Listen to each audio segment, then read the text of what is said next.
Today I want to talk to you about why you should become a minimalist and live more frugally. What type of benefits could you get from it? First of all, I don't saying you need to do it or it's a good thing to do it or it's the way to live. It's just a catchy title. What I mean is what type of benefits I get from it, why I feel like it works for me in a lot of ways, and thinking long term, where I'm gonna be in 3, 5, 10 years. I really like that idea. And I also want to talk about enjoying things, enjoying life, and look at it also rationally and statistically also. But with that, let's just get into it. First of all, if you're new here, my name is Danny. My name is Danny. This is my second channel. Here I'll just like to talk about different ideas, mindsets, psychology, things that help me along the way to live life of my own design, to be more free, to have more freedom, be it financially, be it in terms of my lifestyle, but also emotionally. And let's just get into it. First of all, being a minimalist. I talk about it a lot on my main channel. I also like to present it visually, maybe make it a little bit more dramatic where I only have one t-shirt in my wardrobe. And I also talk about the very practical side of just, cutting down on your wardrobe, figuring out what type of things you really need. But what I feel like is a lot more even the value of being more minimalistically, or being more of an essentialist, or however you want to call it. And with that also connected to living frugally, living below your means, is one huge benefit that it can give you long term. And for me, it's extremely worth it. It's freedom. And for me, I would say freedom is one of the most important things that I want to have in my life. And let's talk about how I can see how minimalism and living frugally can help me to achieve that. So basically, as I said, first of all my life, like coming from an immigrant family, I mention it a lot, there have never been a lot of resources, so I always had to figure out, getting some jobs when I was a young kid. So in some way, I needed to live frugally, but I figured out ways to still have the things that I really want, that I really need. And not to say that I always, I bought a lot of nonsense stuff. I very often got caught up in tech and just buying a lot of cameras and if I'm gonna have I did it again. I did it again. I bought a lens for almost $1,000 and I'm like, I don't really need it. The lens that I'm filming on right now, I like it more. But the thing is, as I said, I developed ways and systems, and I often mention it, I buy all of my electronic used on eBay, and I got a good deal on this one again. I'm still gonna play around with it. Maybe I will find a lot of value in it, but I feel like for now, I don't want my setup to be so expensive. So I'm probably gonna resell it, maybe make some money on it. So I don't think that's too bad. So that is ways how I, practically make being a minimalist more enjoyable and practical, and not just being a hermit and sitting in an empty room of stuff. But it's about questioning, why do you want to have the things in the first place? And when I mean freedom, I don't only mean financial freedom out of saving money, putting money aside, maybe investing money. That for sure as well, and I'm gonna get back to it.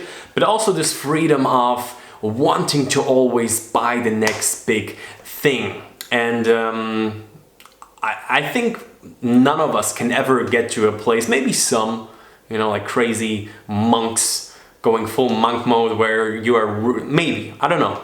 But what I mean by that is, I think you can be on a spectrum of really being behind all this stuff. You want to have the car, you want to have the house, you want to prove it to your neighbors, to your parents, to your friends, that you're this really super achieved and accomplished person by just buying stuff, acquiring stuff.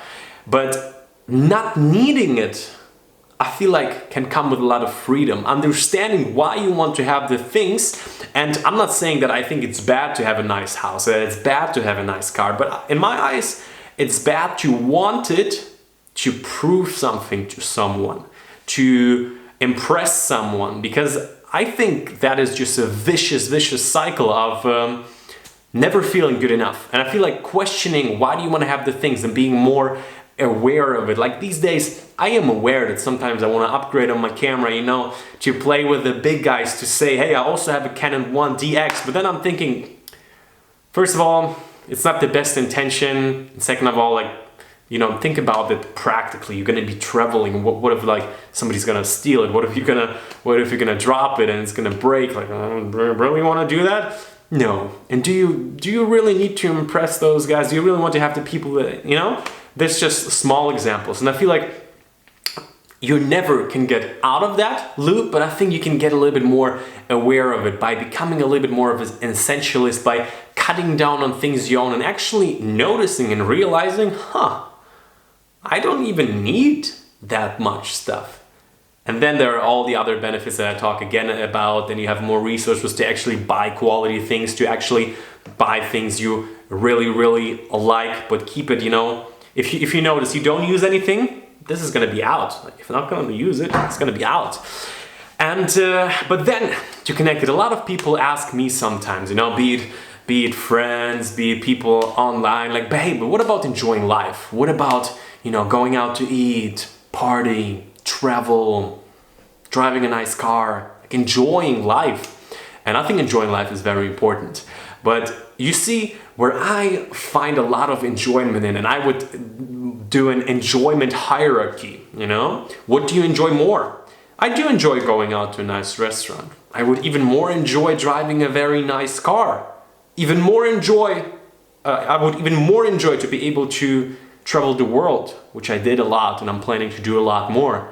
I would even more enjoy to be in a position to share what helps me, what I like to do, to see how it affects people, and to maybe even make my living from it.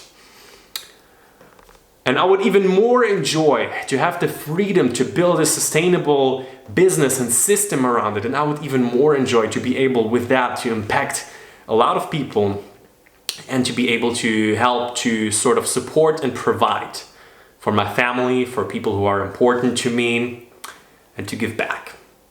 I would enjoy it so much to be in a position to do it.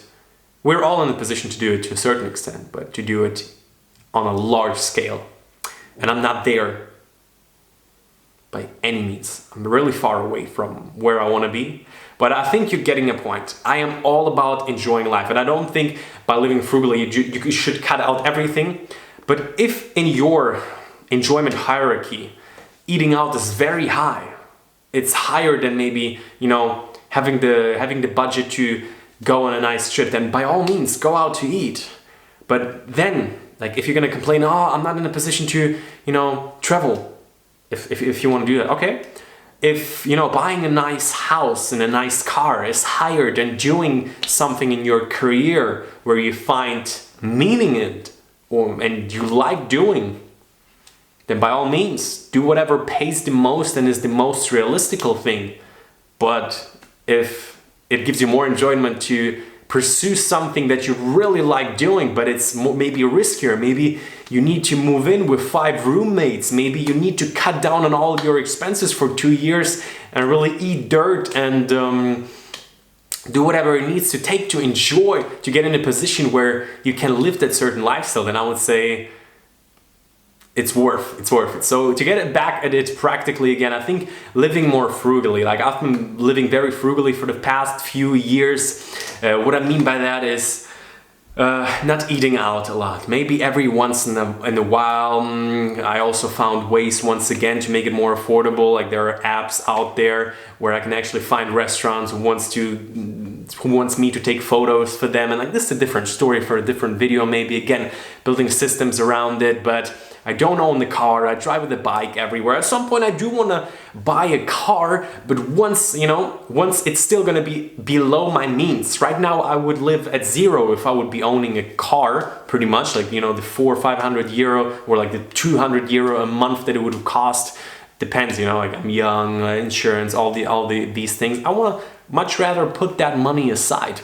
And I think freedom, if you want to be more free, I feel like it makes sense to sacrifice small little things that you do enjoy, but there are other things that you enjoy more to be able to like, there has been this study done, this experiment, where they had a group of children, a large group, and they all gave them the decision.